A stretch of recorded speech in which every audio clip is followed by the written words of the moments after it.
This G20 was taking place 1 year after the declaration of the war in Ukraine. So France used this G20 to reaffirm its strong condemnation of the illegal and brutal attack of Russia against Ukraine. And I want to make very clear that we will oppose any step back from the statement of the leaders in Bali on this question of the war in Ukraine.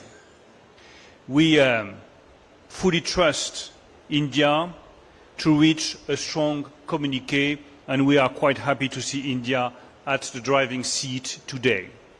We share the view of Prime Minister Modi.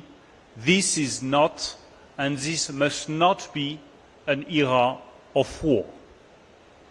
Beyond human losses and destructions, what is at stake with this war in Ukraine are our key principles of sovereignty and international order. What is at stake is the strength of growth and our prosperity for the long term. One thing must be clear: there can't be sustainable and strong economic development in a time of war. In that sense, and I made it very clear during this G20, the war in Ukraine is not a regional conflict, but a global conflict. It's not only affecting Ukraine and European countries, but all countries around the world. During this G20, European countries also reaffirmed their unity and their total determination to adopt new sanctions against Russia. Our sanctions are strong. Our sanctions are efficient. They are hitting and reducing the oil revenues of Russia.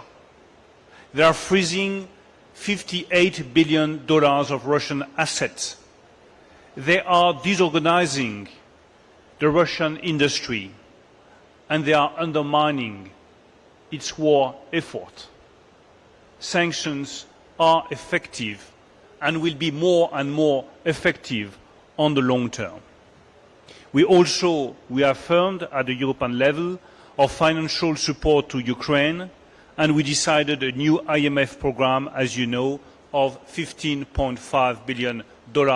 I want to commend Kristalina Georgieva and all the IMF members for their leadership on that question.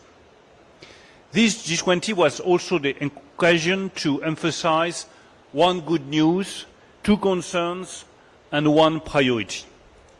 The good news is that the economic situation looks better than expected, that inflation should go down by mid-2023 in developed countries. France is a good example of that situation, with a positive growth for 2023 and the lowest level of unemployment for 40 years, thanks to the economic strategy put in place by Emmanuel Macron firmly and constantly since 2017. I would like to emphasize two concerns that I mentioned during this G20. The first one is the risk of fragmentation of the globalization. This risk of fragmentation of the globalization has never been so high.